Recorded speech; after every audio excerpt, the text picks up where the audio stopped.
आप देख रहे हैं स्वतंत्र व्यू और मैं हूं आपके साथ हर्षिता। वयोवृद्ध गांधीवादी विचारक डॉक्टर एस.एन. सुब्बा राव का निधन हो गया है। वो 93 साल के थे। सुब्बा राव भाईजी के नाम से जाने जाते थे। पिछले 6 दिन से वो जयपुर के एसएमएस अस्पताल में भर्ती थे। सुब्बा राव के निधन से गांधीवादी विचारकों में शोक की लहर दौड़ पड़ी है। मुख्यमंत्री अशोक गहलोत ने सुब्बा राव के निधन पर गहरा दुख व्यक्त किया है। Doctor SN. सुब्बा राव और सीएम गहलोत का नाता बेहद खास और बहुत पुराना है। इसी के चलते उन्होंने इसे व्यक्तिगत आघात और अपूरणीय क्षति बताया है। सीएम कल शाम भी उनकी तबीयत जानने के लिए एसएमएस अस्पताल गए थे। साथ ही राज्यपाल कलराज मिश्र और पूर्व डिप्टी सीएम सचिन पायलट, केंद्रीय मंत्री ज्योतिरादित्य सिंधिया ने भी भाईजी के निधन पर शोक जताया है। आपको बता दें कि सुब्बा राव से प्रेरणा लेकर 654 कुख्यात डकैतों ने आत्मसमर्पण किया था। पद्मश्री पुरस्कार से सम्मानित सुब्बा राव का आज सुबह करीब 6 बजे जयपुर के एसएमएस अस्पताल में निधन हो गया।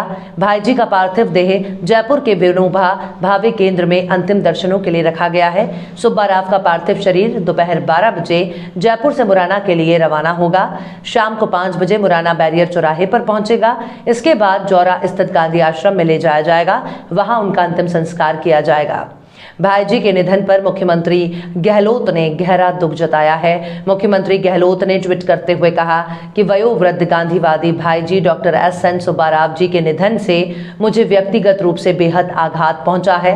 70 वर्षों से अधिक समय से देश के युवाओं से जुड़कर लगातार अपने शिविरों के माध्यम से उन्हें प्रेरणा देने वाले देश की पूंजी गांधीवादी विचारक और प्रेरक का देहांत एक अपूरणीय क्षति है। सीएम गहलोत ने कहा कि भाईजी ने जीवन पर्यंत युवाओं को जागरूक करने की मुहिम चलाई। विदेशों में भी वहां पर नई पीढ़ी को देश के बारे में बताया। यहां की सरकार संस्कृति अनेकता में एकता का संदेश उन तक पहुंचाने का कार्य किया। उनके शिविरों में आकर मुझे बेहद सुकून महसूस होता रहा। गहलोत ने कहा कि उनके प्रेरणा गीत और विचार प्रेरणादायी संदेश देते रहेंगे। हम सौभाग्यशाली हैं कि राजस्थान में उनका सानिध्य हमको मिलता रहा। ईश्वर से प्रार्थना है उनके सहयोगियों और फॉलोअर्स को इस बेहद कठिन समय में संभल प्रदान करे और दिवंगत आत्मा को शांति प्रदान करे। पूर्व डिप्टी सीएम सचिन पायलट ने भी सुब्बा राव के निधन पर शोक जताया है। पायलट ने कहा कि महान गांधीवादी विचारक डॉक्टर एस.एन. सुब्बा राव जी के निधन की खबर अत्यंत दुखद है। महात्मा गांधी जी के आदर्शों का अनुसरण कर उन्होंने अपना जीवन राष्ट्र सेवा के प्रति समर्पित कर दिया। मेरी ईश्वर से प्रार्थना है दिवंगत आत्मा को शांति प्रदान करे और उनके प्रशंसकों को यह आघात सहने का संबल दे।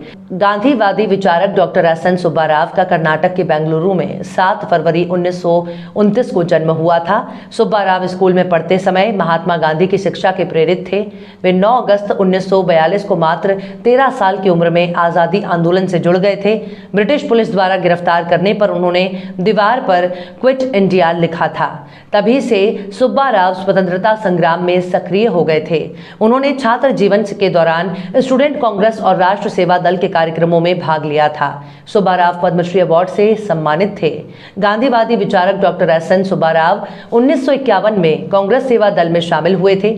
इसके बाद वो लगातार कांग्रेस सेवा दल में कार्य करते रहे।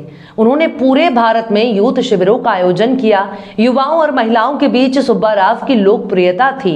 उन्हें अपने कार्य के कारण पंडित जवाहरलाल नेहरू का स्नेह मिला था। सुब्बा राव ने 1969 में गांधी शताब्दी मनाने की जिम्मेदारी भी निभाई थी। उसके बाद उन्होंने 1970 में राजनीतिक दल के बजाय देश की सेवा करने का संकल्प लिया। Doctor SN. सुब्बा राव की कार्यस्थली मुरैना रही। मध्य प्रदेश के मुरैना में महात्मा गांधी सेवा आश्रम की स्थापना की थी। सुब्बा राव से प्रेरित होकर आश्रम में मोहर सिंह, गांधी सिंह जैसे कुख्यात कई डकैतों ने आत्मसमर्पण किया था। यहां उन्होंने सन 1970 के दशक में 654 डाकुओं को सरेंडर कराया था। आश्रम में आज भी 5000 से अधिक लोगों को रोजगार मिल रहा है। मध्य प्रदेश के इतिहास में एस.एन. सुब्बा राव को हमेशा याद किया जाएगा। चंबल में डाकुओं की समस्या तत्कालीन नहीं थी बल्कि पीढ़ियों पुरानी थी।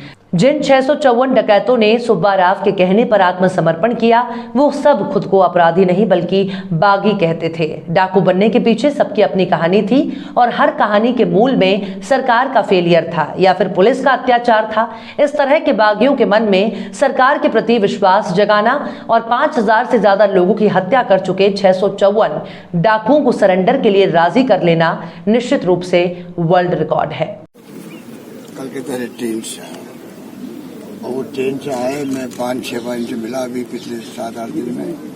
तो जब कल मैं मिला तो मिलना नहीं हुआ, एक प्रकार से वो वेंटिलेटर जा चुके थे और हार्ट कोलैप्स हो गया था, करीब करीब रिवाइव किया गया, वेंटिलेटर रखा गया, आखिर बच गया। बहुत महान हस्ती के रूप में इन्होंने काम किया।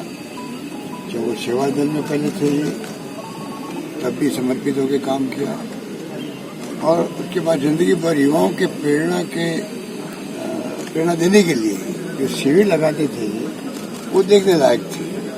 मैंने भी कई शिविर अटेंड किए हैं। जोधपुर के तिवरी में हम लोग 3 दिन साथ रहे थे, मैं भी शिविर में रहा। तो इनकी प्रतिभा, इनका व्यक्तित्व, का कर्तव्य क्या था वो हम लोग बहुत शांति से जानते। आज तमाम गांधीवादियों को, वादी के जो संपर्क में आए युवा, लाखों युवा है देश के, दुनिया के अंदर, जब उनको जानकारी मिली या मिलेगी तो वो बहुत व्यथित होंगे। मैं इनकी आत्मा की शांति के लिए प्रार्थना कर रहा हूँ और तमाम इनके जो फॉलोअर्स हम सब हैं उनको ईश्वर इतनी ताकत दे कि हम इस दुख को सहन कर सकें। और इनका जो काम था, ये हनुमान जी नायला वाले, कटेवा जी, सब यहाँ पिताजी बापना जी, उनके ही रुके हुए थे।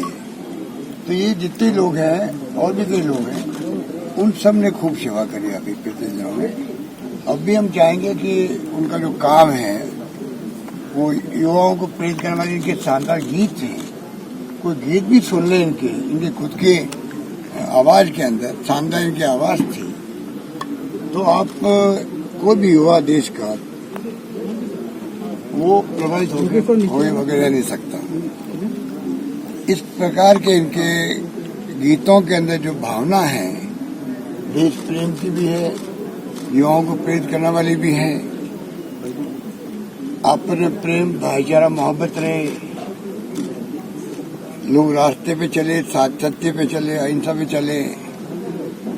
ये भावना ओतप्रोत के गीत सुनने से ही मैं समझता हूँ कि लोगों को संबल मिलता है। ऐसे गीत जो है वो भी प्रेरणा देते रहेंगे। हम चाहेंगे कि युवा पीढ़ी को इनके जो भाव थे उनसे हम लोग अवगत कराते रहें। ऐसा कोई प्लेटफॉर्म बनाने के लिए अभी हम लोग बात कर रहे थे। तो देखते हैं कि इनके जितने ही साथी संघ हैं यहाँ पर राजस्थान में, वो भी हम चाहेंगे सब मिलकर कुछ ऐसा काम करें जिससे राजस्थान का युवा और राजस्थान युवा पीढ़ी जो है